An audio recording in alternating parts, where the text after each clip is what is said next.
racing season is underway, and things become emotional.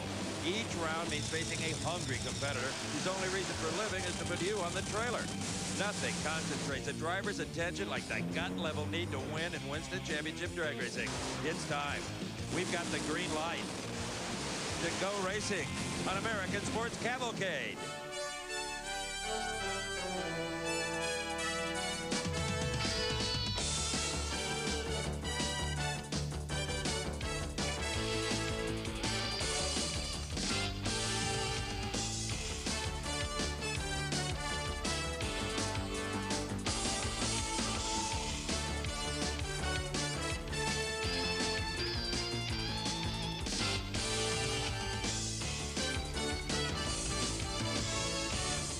Welcome, everyone, to coverage of the NHRA season kickoff, the 34th annual Cheap Auto Parts Winternationals from Pomona Raceway in Pomona, California. Hello, everyone. I'm Steve Evans. Do you remember at the last race of '93, I told you a story about a man named Corey, whose Top Fuel team was breaking up. He was signed to drive the McDonald's Top Fuel dragster. His crew chief, Jimmy Prock, was going to go to work for Joe Amato. Well, all that happened. In off-season testing, this team had no luck at all. They blew up a lot of stuff, Joe Amato and Jimmy Prock.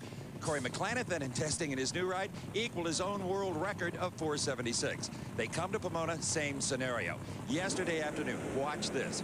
Corey McClanahan, #1 qualifier, 477, 300 miles an hour, a perfect pass, #1.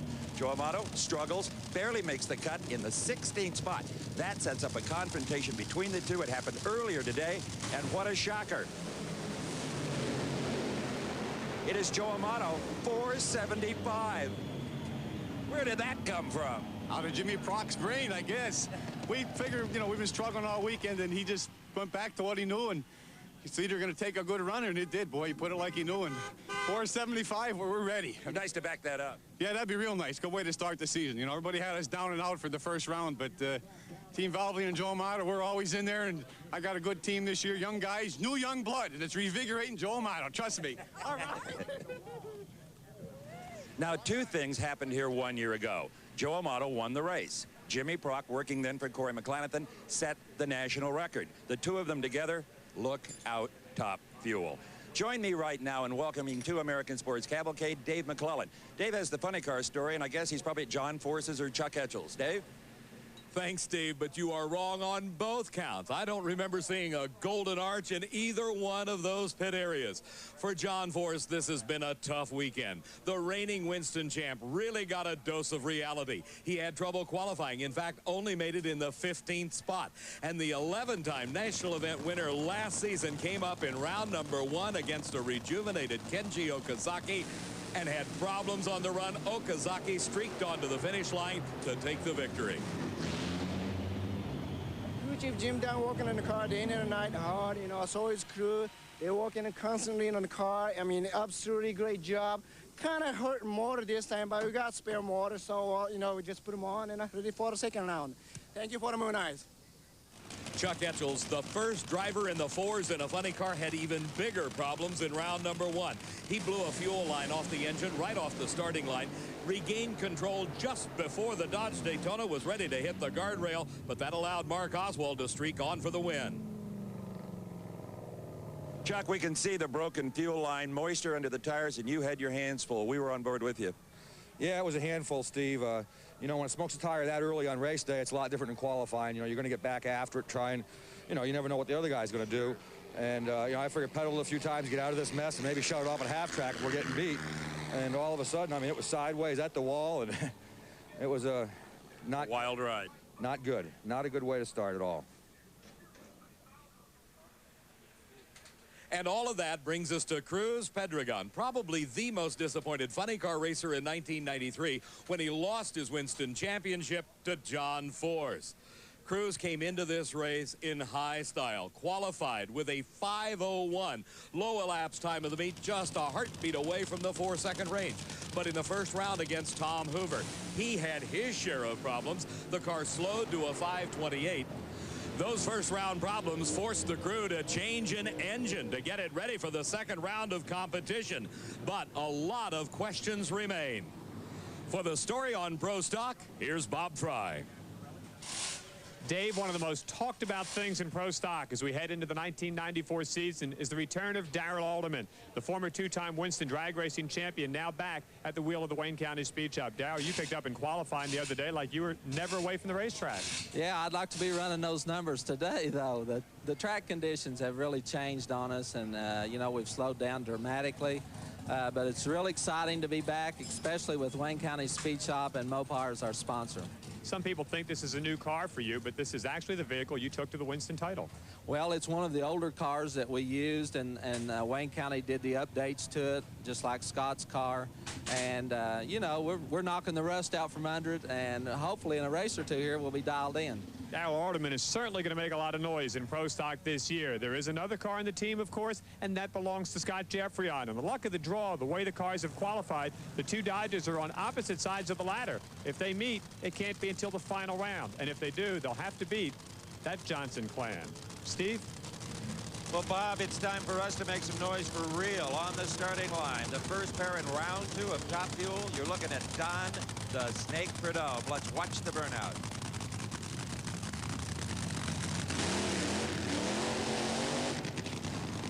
The Snake on his final strike tour will be up against Pat Austin from the Great Northwest, and Austin has lane choice. And Dave McClellan, that far lane has been favored so far, psychologically maybe, but still favored. Particularly here with our nitro cars. They seem to think they can get a better grip on the asphalt, make their way down the quarter mile just a bit quicker. And for Pat Austin, it would be quite an accomplishment if he could knock off the Snake here in this round of competition at the very first race of the season. Well, Don Prudhomme, as I said, on his final strike tour, is retiring at the end of 1994, but it won't be his last time here at Pomona because the season ends here as well. Now, Prudhomme barely qualified in the 15th spot, just one ahead of Joe Amato at a 491 with his new crew chief, Wes Cerny. Pat Austin qualified number 7 in the top half of the field at a 4.81 second elapsed time. That's his dad, Wall, and he's got a new crew chief as well, Jim Brissett. Austin ran a 488 in his first round.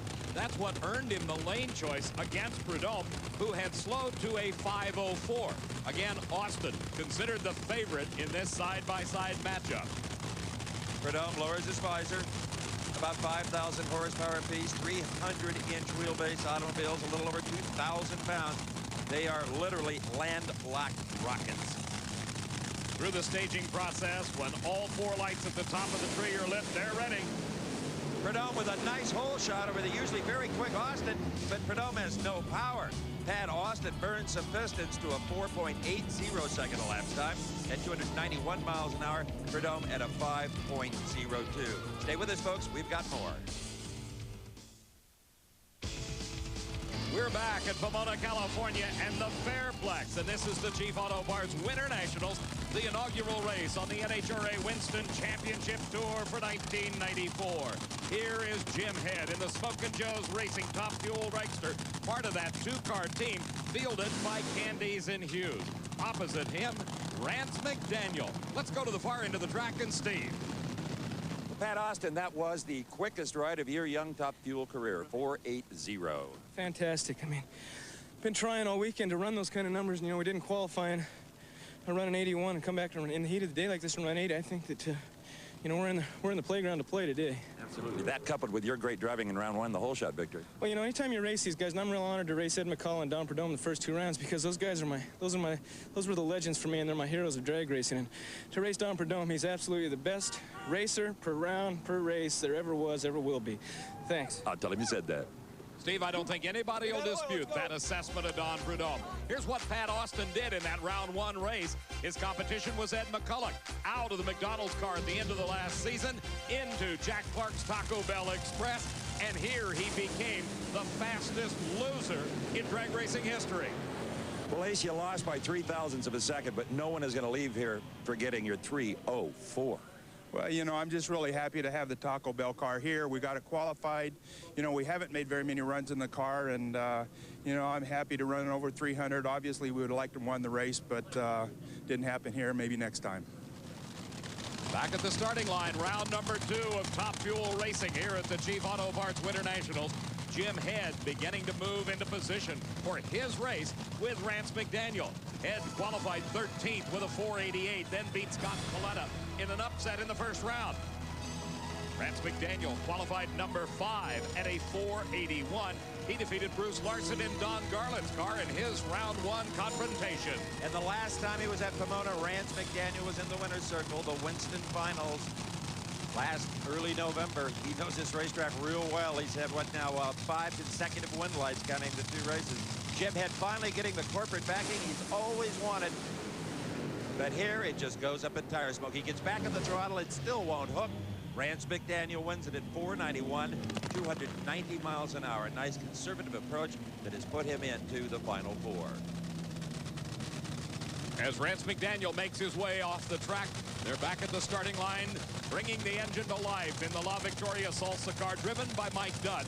This is the entry owned and tuned by Darrell Gwynn. His competition, the big gun thus far, Joe Amato, and his top fuel dragster that's got a leg up on the national record at a 475. That's right. Joe Amato is now the quickest driver in NHRA history. Something Mike Dunn would like to boast of someday. Dunn won 2 races last year, Denver and Dallas, in the La Victoria Salsa car for Darrell Gwynn. Eddie Hill, well, he wears the big number 1. The Winston champion from 1993, a very popular win for the Texan from Wichita Falls. Eddie Hill did no off-season testing, and it might have hurt him in that round number 1 confrontation that put Mike Dunn into the 2nd round. Unfortunately for Eddie Hill, a very short day. Eddie, is there some extra pressure in the title defense? First time you've had to do it. Oh, I don't think so. We just screwed up. We missed the tune-up a little bit. We thought we were over-smoking the tires in the first round and made some changes to try to allow for that, but we didn't go enough, and that's a tough way to start off, but that's the way we started our championship season last year, going out the first round here, so I guess we're kind of even with last year to date. No matter what Eddie may say, it's still a tough way to win a season-long championship chase, starting with a first-round loss at the first race of the year. Now it is round number 2, and you're looking down the wing strut of Joe Amato's car. He is in the far lane. Mike Dunn is in the near lane. Dunn on that race with Hill only ran a 5:18, so he slowed dramatically from his qualifying time of a 4:86. Joe Amato, of course, had a 4:75 in the first round. A red light by Mike Dunn. You see his nose out there, but it doesn't matter. He was disqualified with the red light. Joe Amato wins it, but slows dramatically to only a 490. Back to the starting line, and Bob. You guys ran a 490. That's a far cry from that 75, Jimmy. Yeah, well, we backed it off, but we didn't want to back it off that much. We'll just have to go back and take a look at what we got. Everything's new and trying to get a handle on it. Let's watch in replay the starting line antics of Mike Dunn in the near lane. By just a little over 100th of a second, Dunn left too soon. You see the big red light showing. That means Joe Amato, the winner. Steve? Well, Joe, you were in it. I don't have to tell you that wasn't anywhere near 475. Well, we turned the power down because the sun came out, Steve. We just wanted to go up there and try and be steady. I saw his red light, thank God. And just, you know, the fun meter's up full throttle right now. As long as we get the win lights, I don't care what we run. And he has the new digital fun meter. Well, that's the determinant factor. Are you having fun? I think Joe Amato is today. Don't you go away. The snow's on the hillsides, the mountains of Southern California. When we come back, more Top Fuel Racing.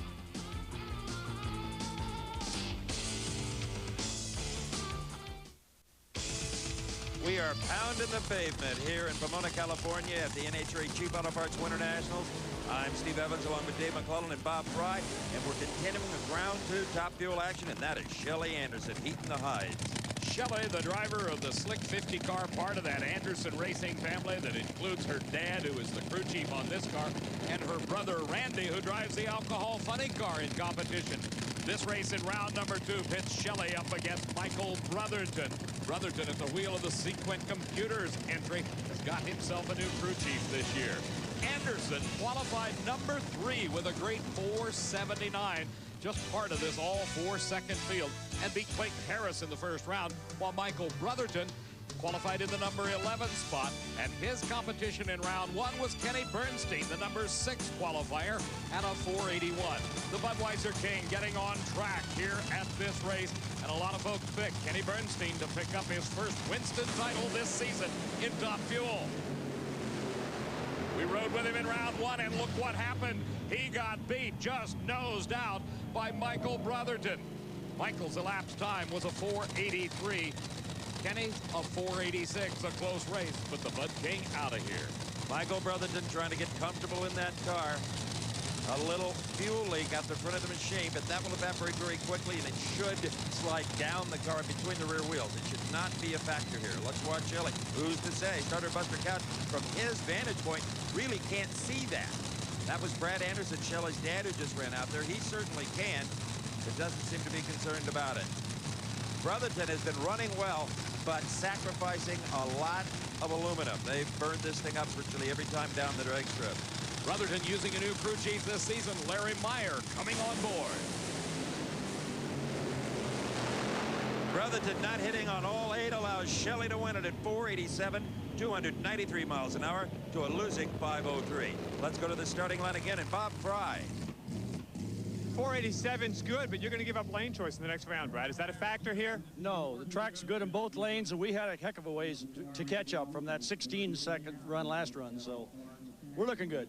Kid's done a great job driving, and you guys have really given her a lot of power this weekend. Yeah, we were real fortunate. Real fortunate. It's been working good. Everything's going great. Slick 50's helping a lot. Great job by Brad and Shelly Anderson. They go to the semifinals.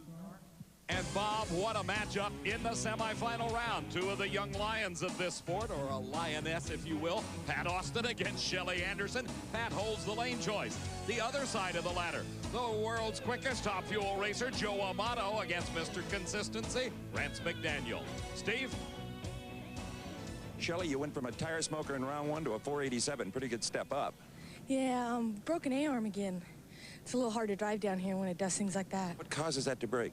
I don't know. That's my third one. And Jeff, why don't you go back here and have a look at the A-arm on the left-hand side. Now, you went from the big wheels in round one to the little wheels in round two. I drive better with the little wheels. Psychologically, they help me a lot. I don't think I have a spare spindle. Ooh, well, maybe somebody will loan you one. I hope so. Problems indeed for Shelly Anderson. We'll see how she fares getting ready for round number 3. Here is Jim Yates in the Dynamax Pontiac as we switch to bodied race cars. You're on board with Darrell Alderman in the Wayne County Speed Shop, Dodge Daytona, as Darrell gets ready to go into reverse and back up after that long burnout. Some of the Pro Stock drivers use an air shifter and just push a button, but you can see by all of those levers that Darrell Alderman prefers to pull the gears manually on the Lenco transmission. Now, Darrell had a great qualifying effort. In the number 2 slot at a 7:07, beat David Rampy in round number 1. Darrell has been flabbergasted, I think, by the reception he's received from the fans here in Southern California on his return. Banners in the stands, T-shirts saying, "Welcome back, Darrell." It's really been pretty neat. Now, Jim Yates, his opponent in the Pontiac, is my dark horse to win a race this year. He qualified number 7 at a 7:14, beat Steve Schmidt in round number 1. Alderman Dave McClellan had a huge qualifying effort, number 2 at a 7:07. And the interesting thing to note, Steve, is their first round times. Alderman in the first round ran a 7:16. That earned him lane choice. But it was a 7:21 for Jim Yates. He narrowed a little bit the difference between the two cars based upon their qualifying time. Look at this shot on board with Darrell Alderman as he concentrates on the tree. He stages first. Here comes Yates.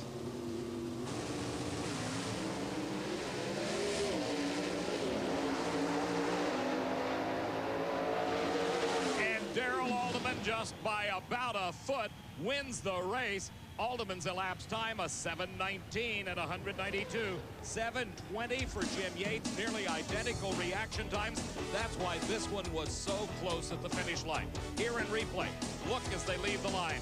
They were identical to the 100th of a second on reaction time.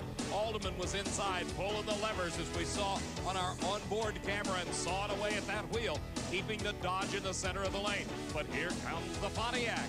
Here in this replay, you see the margin of victory at the finish line, 14 thousandths of a second. Steve? Well, welcome back. Yeah, it's good to be back, especially to be back with Wayne County, and Mopar's a sponsor. It's really good. A 7:19. What happened to the 7.0s we saw Thursday?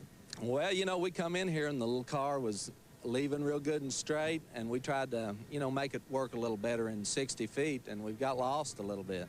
Can you find it again? Well, hopefully we'll go back and take the data that we have, Steve, and try to make it go in the O's again. Keep it going. Thank you. Stevie may have been gone for a couple of years, but he sure hasn't forgotten how to smile, particularly when he heads into the Final Four. Absolutely, and that smile is not all there is to Darrell Alderman. Well, there you're looking at Gary Brown in the black and white Oldsmobile. His competition, you saw just a wink of him now backing into your picture, the two-time and current Winston champion, Warren Johnson. And he picked up where he left off, qualifying #1 right here for the Cheap Auto Parts Winternationals. Let's take a moment and look back at round #1 when this same Gary Brown, who qualified #9 at a 7:14, met up with Bob Glidden, who had qualified #8 at a 7:14 in the Ford Thunderbird. Now, we had expected to see the new Mustang. Well, it did not perform well in tests, and Glidden has parked it, he says, forever in favor of the Ford Quality Care Thunderbird. But watch what happened here in round #1 earlier today. Glidden had a tiny little hole shot, but something went wrong in the drivetrain, and it was Gary Brown headed to round #2, where he now faces up with Warren Johnson. WJ had qualified #1 at a 7:06 and defeated Ricky Smith in round #1. And just before this second round race with Gary Brown, he switched lanes. He owned the lane choice. It's his pick. And anytime prior to staging, you can move him around, and he did just that. He put Gary Brown in the lane furthest from the camera. Let's see if it pays off. This could be upset time. Brown with a hole shot, but not enough. Warren Johnson ekes this one out at 7:10, 195 miles an hour.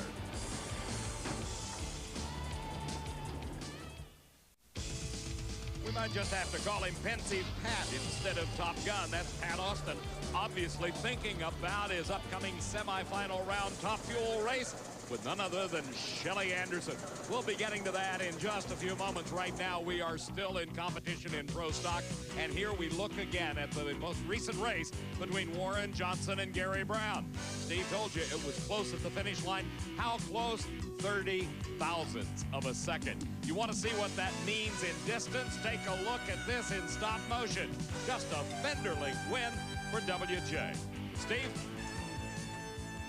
Well, my friend, it took all of that 7:10 to catch Gary Brown. Oh, yeah, I figured Gary was going to be on the tree this round. We knew we'd be giving up a little bit by going to the other lane, but we just wanted to get to the end.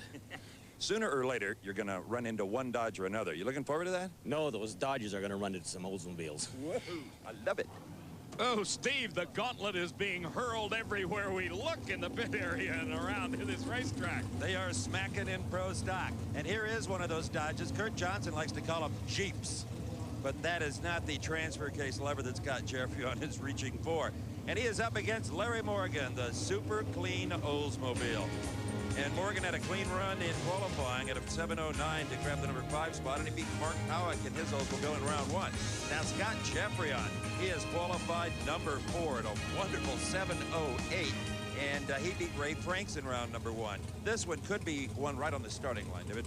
It sure could, and both of them good levers. Jeffrey of course, now with a teammate. The big question is, on everybody's mind, how is the return of Darrell Alderman going to affect Scott Jeffrey The interesting thing to note, Larry Morgan, as you saw on our inboard camera, uses a button, like Steve told us earlier. He's got an air shifter. Watch. Bang, bang, bang. Every time he hits it, a gear change. Dueling in-car cameras, and it is Jeffrey by 3 thousandths of a second. 7:14 to a 7:15. Steve, a very slight advantage in the thousandths of a second was gained off the starting line by Larry Morgan. Watch the car in the far lane. If you pick it up, you got better eyes than I do. He and Scott Jeffrey dueled it out all the way down the racetrack, with Morgan pushing the button and Jeffrey pulling the levers. These two Pro Stockers streaked to the finish line, where the big speed by Jeffrey made the difference. He ran over 195 miles an hour. Morgan was at 193. Scott came out saying, boy, that was a close race. 3 thousandths difference. Yeah, the bottom line is, though, is we got that win light, and from Mopar and the guys from Wayne County, I'll tell you, they've been working so hard over this winter, and we've been putting some good mile an hour up on the scoreboard this weekend. We're enjoying it, I'll tell you. You may need a few hundreds, though. That 14, I don't know. Well, you know, we'll just take them one round at a time. Believe me, I got the best in the business back in my pit area. One thing for certain, we're going to have at least a couple of Dodges and one Oldsmobile in the semifinals. And we'll have a second one as well, because this is the last pair of round number 2. You're looking at the Pennzoil Cutlass. This is Mike Thomas, the Tennessean, has surprised a lot of people here, as he is definitely a dark horse. He qualified number 6 at a 7-11 and beat George Marnell in the first round. His opponent, the ever-tough Kurt Johnson, number 3 qualifier at a 7-08. He put his Mark Christopher Oldsmobile Cutlass across the finish line first over Mark Osborne in round number 1, and in doing so, earned the lane choice here in the second round. He had an elapsed time win of a 7-10, while his competition, Mike Thomas, had a 7-13. Kurt, number 2 in the world last year, only to his father. Oh, great job by Johnson. And another just classic pro stock confrontation, a 7-15 over a 7-16. Kurt Johnson's winning speed, 193 miles an hour. Still a couple short of the Dodge's standards. The pairings for the final 4 find Kurt Johnson racing the Dodge of Darrell Alderman. Kurt holding the lane choice, a 7-15 to a 7-19. His dad, Warren Johnson, races Scott Jeffrey on, and this time WJ holds the choice of lanes with his 7-10. Steve? Well, it looks like it's going to be the Johnsons against the Dodge boys in the final 4, huh? Quite a battle out there, isn't it? What do we run that time, Steve? A 14. 14. That's the slowest run we made. No, make that a 15. I'm sorry. A 15. We slowed down. We ran 3:10s in 08 and 09. We're just trying to apply some of the knowledge we gained last year to this racetrack. Thanks, Steve. And when the conditions keep changing, you need to draw on all the knowledge you have, and that Johnson team's got lots of it. It's time for funny car action. The Nitro Burners are back, and here is the Western Auto Slick 50 Dodge Daytona. Al Hoffman in the debut race for his new sponsored Dodge. Alongside of him, backing up the same procedure followed by both cars, is Gary Bolger. Hoffman qualified number 5 at a 5-12, but slowed to a 5-35 in his defeat of Gary Clapshaw in round number 1.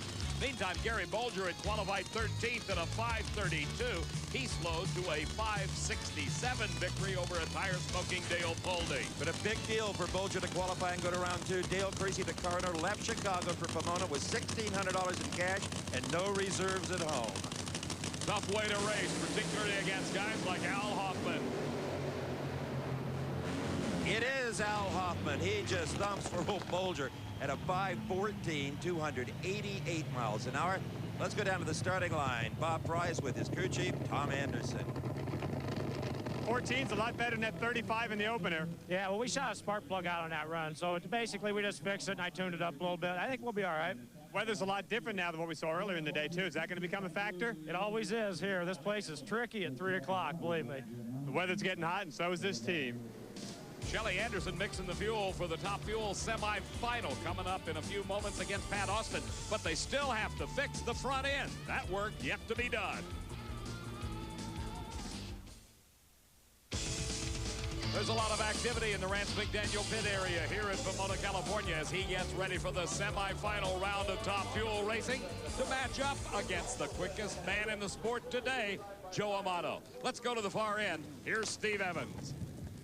Well, it's starting to step up, a 5-14. Yeah, it's going the right direction now. We've been getting plagued with little problems here, but Western Auto Slick 50 BDS Dodge Daytona, we're back.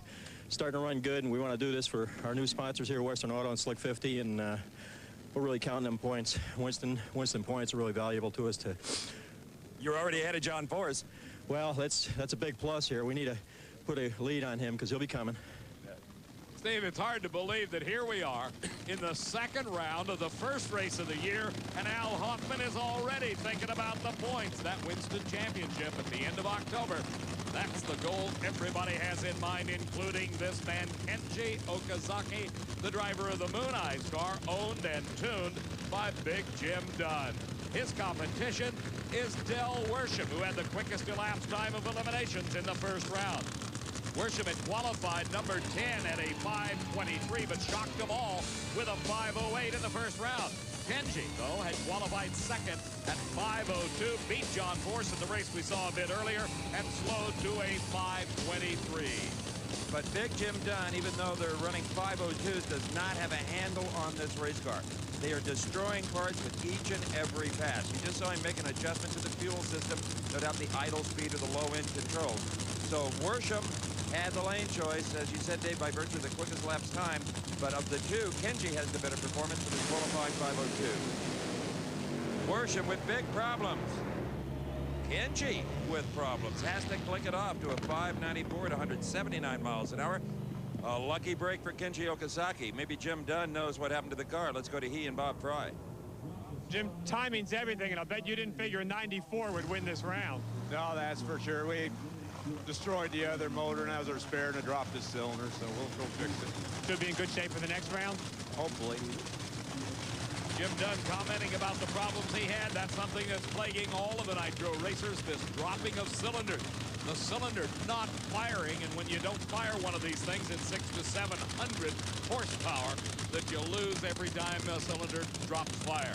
Here is the McDonald's Oldsmobile driven by Cruz Pedregon. The tires getting as hot as they can. His competition, Dean Scuza, a family operation out of Brecksville, Ohio. And Scuza, a bit of a shocker here. To the far end, and Steve. Kenji, I don't know what the Japanese words for good luck would be, but you just had some.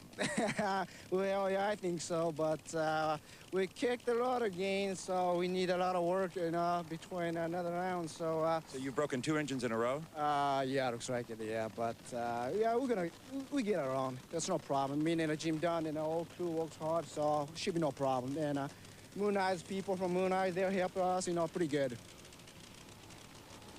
We'll have to see. Now that's 2 motors in a row for Jim Dunn. He is not well endowed with parts and pieces. I said that Dean Scuza was a bit of a shocker. Why? Because Scuza holds the lane choice in this round. Cruz Pedregon qualified number 1 at a 5:01 and defeated Tom Hoover with a 5:28 in the first round. Dean Scuza, the family affair from Ohio, qualified number 9 at a 5:20, beat Richard Hartman in round number 1. In fact, let's go back and have another look for reasons that will soon be apparent to you. It was Scuza in the far lane, Richard Hartman in the near lane. Scuza was way late on the starting line, but that isn't the story. It's what happens at the finish line that got Dean's attention. No shoot, folks. And this is not the longest drag strip in the sport. Braking carefully, trying to keep it on the ground. Scuza says, no, not the net, let's spin it out.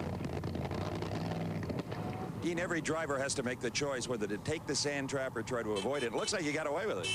I don't know. The body looks pretty bad there. I don't know what happened. I went to hit the chute levers, and apparently they just broke off the cable there. Just no chutes, you know. Not a good place to have that happen. It's a brand new body, brand new Pontiac. We loved it. I don't know. What are the chances of fixing it? Doesn't look good. We have a spare body, though. We'll let you go to work. Thanks. Absolutely a miracle that this car made it back to the starting line in the allowed time. They had to do all the engine maintenance. Glenn Micros and crew get a big hand for just appearing here. And Steve, they're doing more than appearing. They just whipped the number 1 qualifier. Dean Scuza, a 5:22. Pedregon losing at a 5:25. Absolutely a giant upset. And Glenn Micros is responsible. Here's Bob. Probably about as big a win as this team has had in their young career. Yeah, it is. And we're struggling a little bit today, but it'll be good. Yeah, they'll all be happy. And more in it than a 22 for the next round? Yeah, I think so. We really didn't have time to do much tuning. We were too busy changing front end parts and everything else after breaking the front end off that thing down there. So it'll get better. They hope so. Great run for the Scuza family. Who knows what would happen if he had the time to tune it up. Still had enough to beat Cruz Pedregon. Let's watch again. Scuza left on Cruz.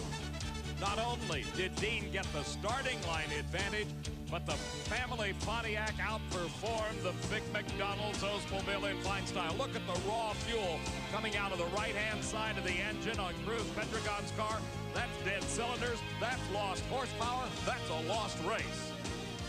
Well, Cruz, when you break a motor early on, sometimes it's hard to just get it all back. Yeah, Steve, we never got it together. It seemed like we lost our momentum there in the first round. We lost the motor, and, you know, we should be able to bounce back from that. You know, it's just one of those days. But we started out the weekend good here. Car's running good. You know, we'll be back in Phoenix. And you got beat by a game kid. Yeah, those guys, you know, I'll tell you, the funny car category, they're all tough. You know, these guys are out here running quick, and you just got to be on your toes every round, and you know, we just got to pay our dues, but we'll definitely be back. See you soon. No doubt about that. The 5:01 indicating there's lots of performance for the McDonald's team this season. Our next pair ready?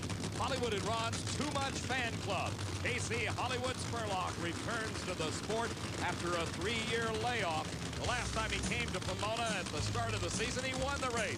He qualified number 3 here at a 5:06 and beat Gary Densham in the first round.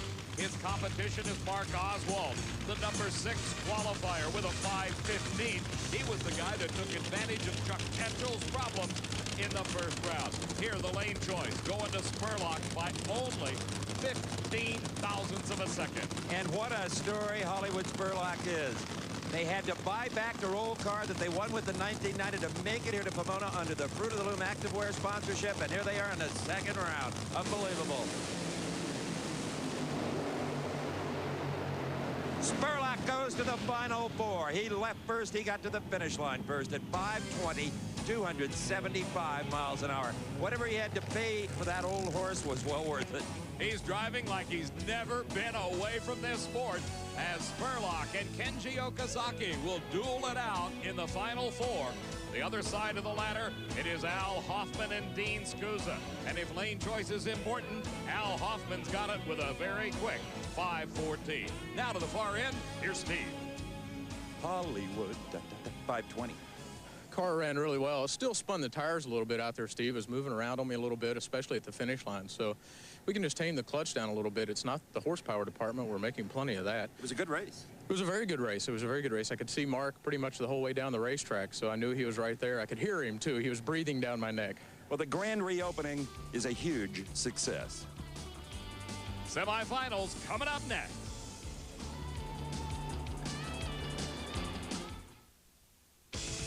We are back at the LA County Fairplex, the NHRA Chief Auto Parts Winternationals. That is the pit area of funny car star Al Hoffman. I think Tom Anderson, the crew chief there, can just kind of sniff victory the way this car is running. So he puts a little more canned dynamite in the tank, nitro methane, about 25 bucks a gallon. Here we go into the final 4 of Top Fuel Dave McClellan, Joe Amato up against Rance McDaniel. And of course, the story on Joe and the Team Valvoline car is that magnificent effort in the first round, where Joe Amato established himself as the quickest driver in history. Let's take a look at it again, this time from a vantage point on board with Joe Amato. Who did he whip up on this race? You got it, the number 1 qualifier, Corey McLenithan, 4:75 was the elapsed time. And if crew chief Jimmy Prock can get anywhere close to that tune-up, look out, we may have that record run back up. In that awesome onboard video, you saw that all the cylinders hit all the way to the finish line. You could see fire out of all 8. If they can do that again, you're right, Mac, he might get the national record. And for Joe, that would be 200, a valuable Winston points, and it's never too soon to start piling them up. Just a few thousandths of a second difference in the elapsed times in the previous round gives Joe Amato the lane choice. We're again on board with that camera angle. Rance McDaniel trying to challenge the quickest driver in the sport. It's dropping cylinders. There goes Rance streaking away. Amato did not find the problem. Not his round 1 performance. Rance McDaniel, he's back. 4.80 at 297 miles an hour. He loves this racetrack. Counting his win in October, that is his 7th consecutive win light here on what they call Parker Avenue, the quarter-mile in Pomona. The question is always asked, where's the youth movement in drag racing? Well, folks, this half of the ladder in the semifinals is nothing but the youth movement, and it is all second generation. As Walt Austin and his son Pat occupy the far lane with the Castrol Syntec dragster, Shelly Anderson, her dad Brad, in the Slick 50 car in the near lane. Steve? A very nice 4.87 and a good drag race. Yeah, it was a good old close race. I hope Chief Auto and all the fans loved it. Well, they did. You know, if they ran the entire Winston season right here, my money's on you. Thanks, Steve. Thanks. Why is this track so compatible with your tune-up? I guess we're at home. I don't know if it's a tune-up, but we're going to do this everywhere this year. No problem. We look forward to it. Headed for the final. Rance McDaniel, a man of few words, but certainly a lot of confidence. That's Mike Austin, Pat's brother. He serves as the crew chief on the Top Fuel car, driven by his brother. Now, down the far end of the track with probably the most disappointed man in the place today, Joe Amato. Joe, you always hate to lose, but you also hate to lose the chance to back up that record for 200 points. Yeah, that would have been nice. If we got into the final, we would have probably tried to step on it. And why did the car fall off so bad? Well, actually, it richened it up a little bit because it's been running lean all weekend, and it dropped cylinders right on the starting line. It's just one of them things. You're dealing with 5,000 horsepower. It's a fine line between pegging the fun meter and going home unhappy. But it looks good for the future, that's for sure. Yeah, I'm real excited about Jimmy Prock and this new team. I mean, the 475 just is a little bit of things to come. I think we're going to have a lot of fun this year. We'll be along for the ride. And Steve, what a ride it should be by the time we get back here in October. Here's Shelly Anderson. The question has been answered. She definitely got the front end fixed on that car. Oh, and Pat Austin has problems. Shelly smokes the tires on again, off again, close to the center line, but did not cross it. And Shelly Anderson goes into the finals. May not have been pretty, but it worked. Her elapsed time in that rather spectacular win was only a 6:53. Walt Austin obviously disappointed. That is the second round today that Shelly has won in that fashion, on and off the throttle and getting to the finish line first. In the middle, she's had great performance. Austin's car kabooms a blower right there. Shelly's clutch hits harder than they wanted it to. She's up in smoke and does a veteran job of driving. As she gets near that center line, the question is always raised, did she cross it? Because if she did, she would be disqualified. But oh, so close, and no cigar for Pat Austin today as Shelly Anderson goes into the finals against Rance McDaniel, the veteran, obviously holding the lane choice with that great 4-8-0 victory in the semifinals. Now to the far end, here's Steve and Shelly. Your right ankle is getting a lot of exercise pedaling this hot rod into the final round. As long as we're in the final, that's all that matters. This has been wonderful. You got awfully close to that center line. Sure did. Got out of it, but that's okay. Didn't hit it. I'm okay. See you in the finals. Well, that's the sign of a veteran driver. She knew exactly where she was on the racetrack, and that's important. Here's Glenn Micris, the crew chief for Dean Scuza. Maybe he's getting a chance now to put a bit of a tune-up to it. Dean may need it. He races Al Hoffman in the semifinals.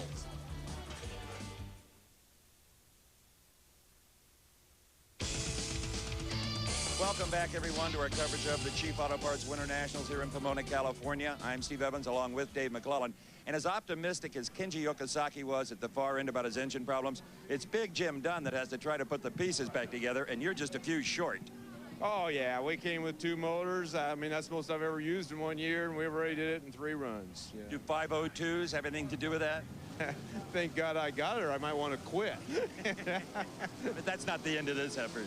No, we'll be back at Phoenix. We'll go get a couple more bullets. And Good luck to you there. Thank you. Okay, great performance by the young Japanese driver, and always by Big Jim Dunn. Dave? Jim Dunn dates back in Southern California drag racing as long as this sport has existed here on the West Coast, practically. We're into pro stock. This is the semifinal round, and it is the Dodge boys against daddy and son in the family Oldsmobiles. But first, a quick word about NHRA Now, presented by Castro GTX. It's a 24-hour drag racing information line with the latest info on your favorite drivers and events. Call 1-900-468-NHRA, and you'll hear the voice of Dave McClellan. Under 18, ask your parents. Charges will appear on your phone bill. This could be a race of the light cutters between Alderman and Kurt Johnson. Johnson hasn't ever raced Darrell Alderman. He wasn't driving these cars when Alderman left the sport 2 years ago. This will be the first time these two have met.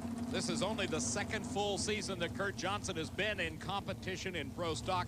His first full year netted him #2 in the Winston Chase, right behind his dad, Darrell Alderman, of course, 2 times a Winston champion. The motor's up against the limiter.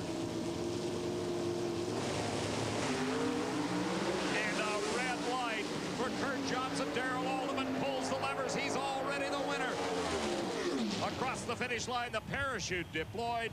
Darrell Alderman with a 7:12 at 193 miles an hour advances to the finals in his first race after 2 years absence from the sport.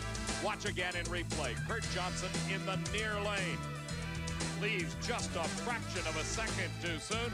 Alderman had a good light, but Kurt was just too quick, and Alderman picks up the advantage and the win. Here's the view out the windshield of the Mopar Dodge Daytona, driven by Scott Jeffreyon. His competition, the other half of the Johnson family, WJ, the reigning Winston champ. Down at the far end of the racetrack, let's join Steve and Darrell. How many times over the last 2 years have you dreamed of this moment? I tell you, I don't think there was a night went by, Steve, that I haven't dreamed of it. A 7-12 against a red lighting Kurt. Well, that 12 sounds real good, and of course the red light does too, because he's been running real strong all day. You know, your reaction times are so good. I think you're spooking these guys a little bit. They're afraid of you, seriously. Well, we can use a little spooking them, because I'm a little rusty yet. All right, let's see you're going to race in the final. Dave? Well, it's going to be either another Dodge or an Oldsmobile, and either way, it is going to be a classic struggle. Warren Johnson out to gain his 3rd Winston championship in a row and would like to start off the season with a victory. But he's got to get past this car. You're riding with Scott Jeffrey on. Through the windshield, you see the Christmas tree, and now watch the gear changes. WJ ahead by more than a car length. Warren Johnson wins it 7:09. So much for Darrell's hopes of a 7:12, earning the lane choice 195 miles an hour plus. Good ET and big speed for Warren Johnson. That's the final pairing. WJ and Darrell Alderman. Warren holds the lane choice in the championship round. We'll be right back. Don't go away.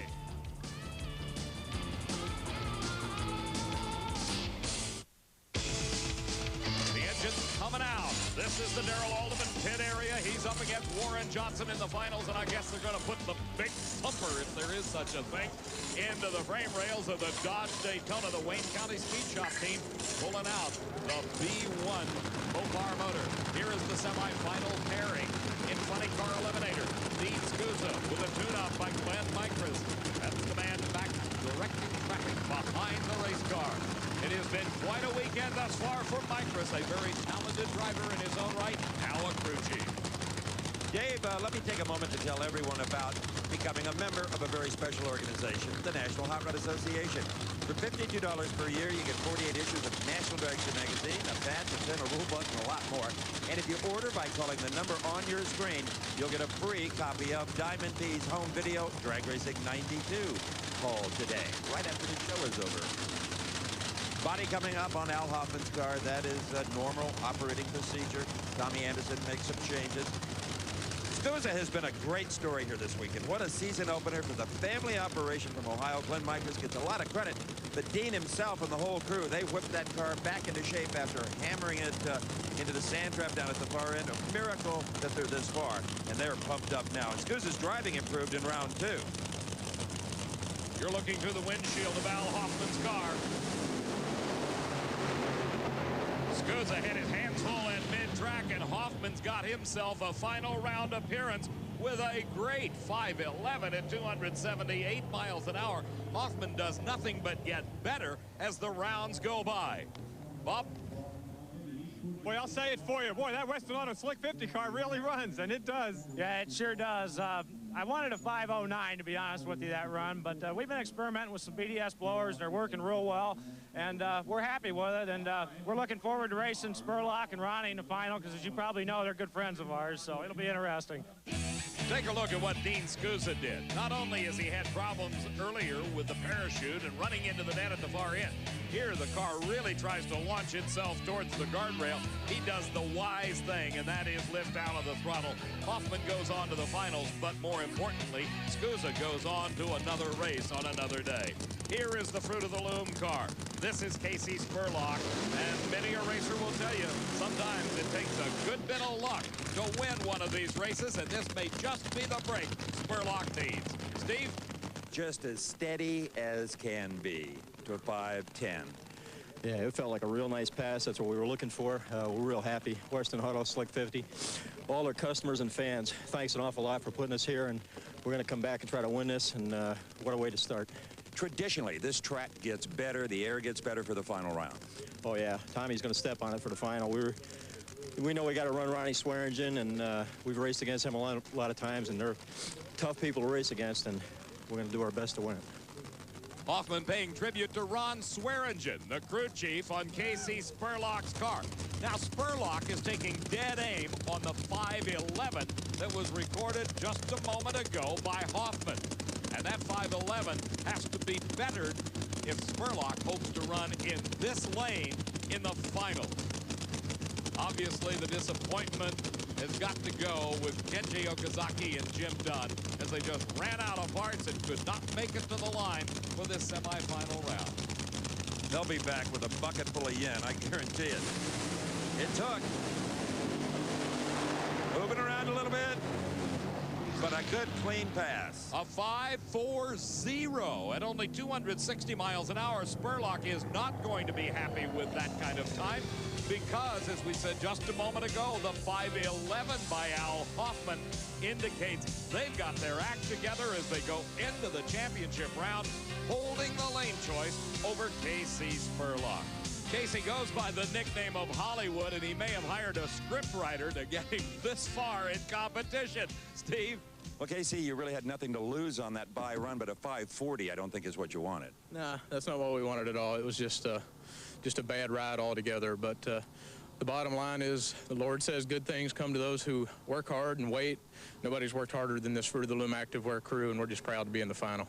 We're proud of you. Actually, you're undefeated at Pomona. Well, you only run here twice. In the Winternationals anyway, but hopefully today we can continue that streak and make it 2 in a row. Been a lot of fun to watch. Good luck. Well, 2 in a row, of course, dates back to 1990 was when he took the win here first. Look at him thrashing away on Shelly Anderson's top-fueled Dragster. Remember, she was on and off the throttle, and that means there was probably a lot of work needed on that engine to get it ready for the race with Rance McDaniel in the championship round. Here's the Warren Johnson pit area, and where's all the people? Oh, there they are. They're inside the trailer doing secret things. Look at them cast an evil eye on our camera. We'll be back with the championships in just a moment. Give us a smile, Shelly. Welcome back, everyone. Only 6 cars remain in competition at the Chief Auto Parts Winternationals, the pro finalists. And Shelly Anderson is one of them in Top Fuel. She will face off with Rance McDaniel. But first, we can hear him already running up at the starting line. It is Warren Johnson versus Darrell Alderman, the fans' dream finale. Mine too. I can't ask for anything better than this. What a storybook finish this one is, with Darrell Alderman returning to the racing wars after 2 years absence, makes it to the finals at his very first appearance. And what can you say about Warren Johnson? He came into the semis, did just what he had to do. Greg Anderson, his crew chief, directing traffic. Mike Sullivan doing the same for his driver, Darrell Alderman. 1994 in Pro Stock may be like the glory years of the 70s when you had the Ford versus the Chevrolet and the fans screaming. Only it's going to be Oldsmobile and Dodge, and maybe throwing a Ford too if Bob Glidden gets his act together. I've never seen the interest this guy. There isn't anybody in this place that's not standing up. You bet, as Darrell Alderman may well be, along with Warren Johnson, the only 2 guys sitting down.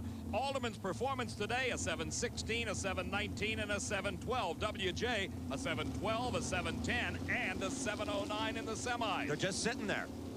Little staging battle. Alderman's in. Alderman leaves. Doesn't even look over at WJ, but he ought to, because WJ just passed him. And the title at the Winternationals going to Warren Johnson, another 7.09, a losing time of a 7.12 for Darrell Alderman. Here's Bob. I'll tell you what, you guys aren't too excited. Congratulations. Oh, my God. This is the best race I think we've won ever. Anyone in the grandstand can see that this is going to be the best year of Pro Stock racing ever, bar none. Awesome out there. What a great run that was. Let's take a look at that one again. Bob, this was a race that was decided by horsepower. The starting line advantage was only 0.08 of a second, and if your eye was quick enough, you saw Darrell Alderman in the Dodge in the far lane lead first. But Warren Johnson ran him down, and ran him down early, because at the 8th mile they were side by side as they neared the finish line. 26,000ths of a second separated them. More than a fender length win for that man. Warren, don't tell me that was just another drag race. That was a Dodge with Darrell Alderman in it. Oh, I'll tell you, it's a battle up there. Darrell and I are probably the greatest competitors between each other ever in Pro Stock. I mean, not that we're great by Glidden standards or anything like that, but when we go there, it's the race. You better get to the starting line. Your guy Greg is about to have a heart attack. He's so excited. I think the whole team's going to have a coronary. Warren Johnson starts his march in 94. Dave? Steve, normally you don't see much emotion out of Warren Johnson, but it's obvious here, and Darrell Alderman over to offer congratulations. Here are the Winston point standings after this race. Johnson, Alderman, Kurt Johnson third, Scott Jeffrion and Larry Morgan rounds out the top 5, but there's 17 more to go. And we've got Funny Car yet to come along with Top Fuel here at the Chief Auto Parts Winternationals. Don't go away.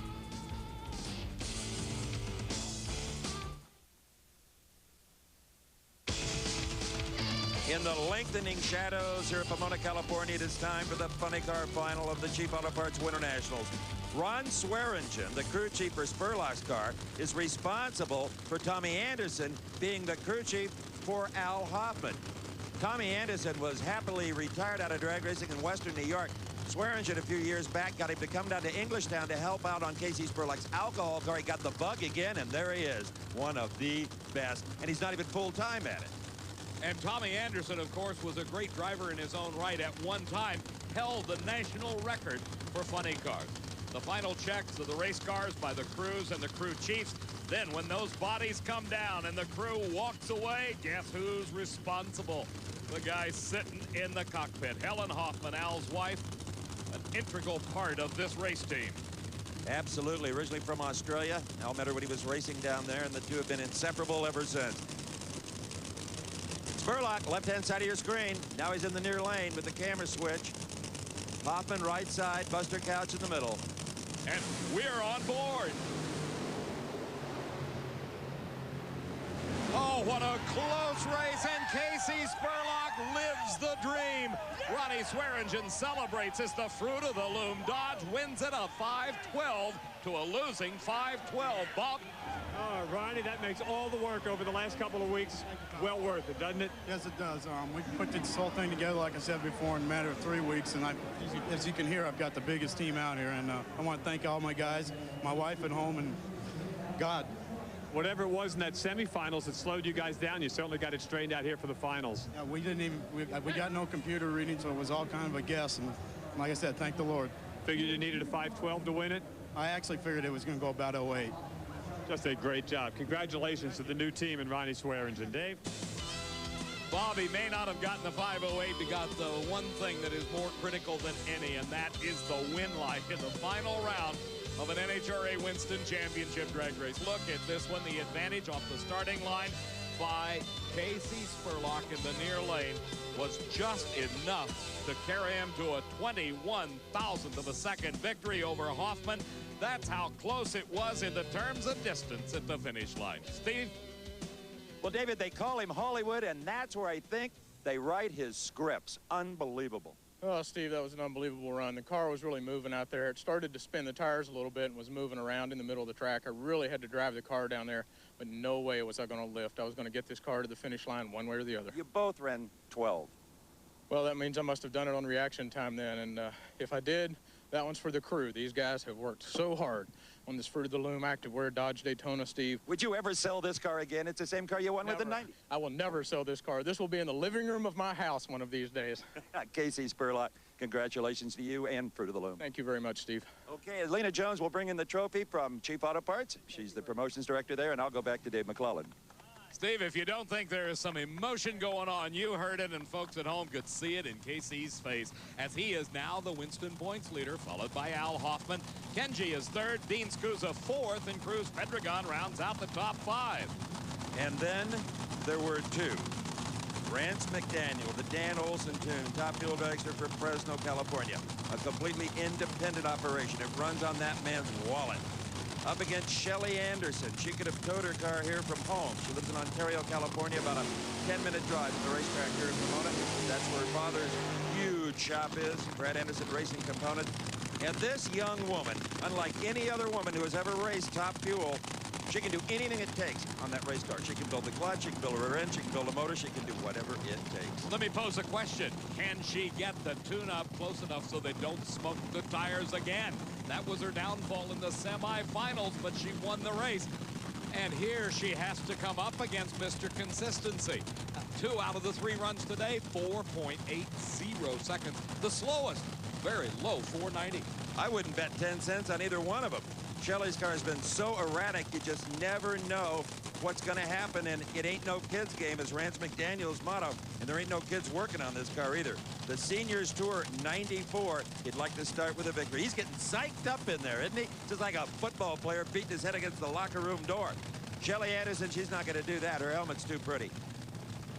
Rance McDaniel over the age of 50. Shelly still in her 20s. Quite a disparity here in experience, but it doesn't really matter when it comes down to the final green light of this Winter Nationals. The lane choice, riding with McDaniel. He has selected the lane nearest the camera. May shock some folks, but that's where Rance likes to run. Oh my goodness, and he goes up in smoke, and Shelly has all kinds of problems, blows the right rear tire. She's trying to control the race car. The parachutes are coming out, and now it'll slow down quickly. But something let go. You saw the sparks come out of the car. The Slick 50 dragster, absolutely a mess at this point. As Shelly brings it to a stop, we see her climbing out of the car under her own power as the NHRA Safety Safari arrives right on the scene, practically the moment she gets the car to a stop. This is one race that I can't wait to see the replay. Watch McDaniel in the near lane. He smokes the tires first. Then Shelly's problems begin. They get off the starting line well past the 60-foot point. Then at a few hundred feet off the line, McDaniel just blows the tires off of it. He sees Shelly begin to have problems and refuses to lift and almost loses it himself. Then parts cut down the right rear tire. It blows. Chunks of it come over into Rance's lane, and Shelly has got her hands full with the car riding on three wheels. Watch from another angle. Boom, boom. Look at Rance out of shape. Shelly, the tire lets go, and oh boy, it is a ride to the finish line. But as she crosses that mark, she wins the race and takes home the Winter Nationals title. Here again, you see all the problems that transpired for Shelly Anderson, and she did an absolutely brilliant job keeping the car in her own lane. Believe it or not, had she touched the guardrail or crossed the center line, she'd have lost the race. Steve? You're okay? And I think I won. You won. The car's junk, but we won. And you won where you grew up in front of all your friends in a fairly spectacular fashion. Yeah, it was. God, the car's junk. I don't know what happened. Well, next race, Phoenix. All right, let's check in on your dad. He may be in worse shape than you are, Bob. Well, she sounded okay down there. Her first statement was, and I think I won, and she did. And again, just a great job of driving down there. She really kept that car under control, Brad. What a day. What else could go wrong? But we won. What else could go right? You won. Great job. Boy, she was just magnificent all weekend long, especially today. Excellent job. She really does good under pressure, and she had a lot with all the problems we seem to have. And isn't it amazing? You can go out. Some guys this weekend ran 480s and lost, and she made 3 tire smoking runs and winds up winning the eliminator. Especially when we won an 84 and an 82 and a 79 to qualify, and then we couldn't do anything. Magnificent job, and congratulations to you and the entire family. Steve? Well, Shelly Anderson is atop the points, as you can see, followed by Rance McDaniel, Joe Amato, Pat Austin, Mike Dunn. You'll see a lot of shuffling there, though, with 17 more races to go. Close-up inspection of the race car, it's not completely junk. A couple of $1,000 probably, a little framework. The clutch came out of the car was the problem. That's what all those sparks were. In fact, the whole drive line is missing, including the reverser, and I think she threw it at Rance McDaniel. For Dave McClellan and Bob Fry, I'm Steve Evans. So long from Pomona. A promotional consideration has been provided for and a fee paid by this special offer from Diamond P Sports. Want to walk away with a free Diamond P hat? Well, now you can do just that when you buy, and they walked away 3. Diamond P's latest helmet-hammering, bone-jarring thrill ride featuring motorsport's most perilous moments. You get the free Diamond P hat and 70 minutes of heart-stopping action. Stock cars tangle and tumble on the oval high banks. Drag racers experience terrifying infernos. Sprint cars dance too close and pay the consequences. Mud racers, monster trucks, and motorcycles explode in awesome displays of man and metal turn to mayhem. Call 1-800-257-9191 for credit card orders, or send check or money order for $24.95 plus $4 shipping and handling to the address on your screen.